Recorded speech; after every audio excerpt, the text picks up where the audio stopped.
Let's take a look at strategies for training evaluation. The second step in designing a training development program involves having a clear understanding of the outcomes the organization wants to achieve. Backwards design is a term used in K-12 education that argues in order to design curriculum, you must first understand what goals you want students to accomplish, then build the curriculum to meet those goals. There are some steps in this backward design. First, identify the desired results from the training. Then determine the acceptable evidence that the training goals were accomplished. Then, design the learning experiences and instruction to achieve the desired results. Similarly, you cannot design a training program until you establish what is important and what needs to be assessed. As the training and development strategy evolves and learning objectives are developed, the training design should take into consideration the outcomes of value to the organization. Corporate strategy informs the learning evaluation strategy.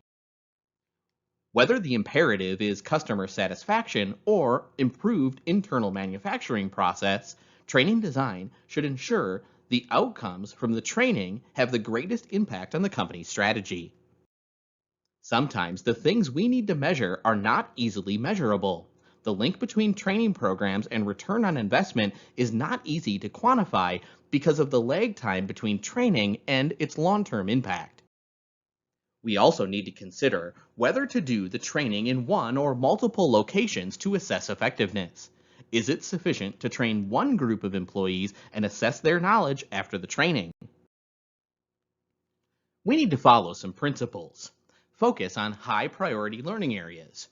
Address evaluation of multiple stakeholders. Share responsibility for improving performance. Collect data and use resources efficient and effectively, and conduct action planning. Taking into account the needs of key stakeholders will ensure the training aligns with strategic needs and outcomes measured and based on the metrics stakeholders believe are important for long-term success. Because only 10% of learning occurs in the training classroom, the organization must take responsibility for ensuring the training is reinforced and utilized in the larger organizational context. With little resources to spare, training must be focused on what will have the greatest impact on organizational outcomes. The data collected to assess training effectiveness must be focused on those key organizational outcomes as well. Lastly, action plans must ensure that training delivers what it's promised. If learning objectives are linked to important business challenges, then the action plan takes information learned in the evaluation stages to guide future actions.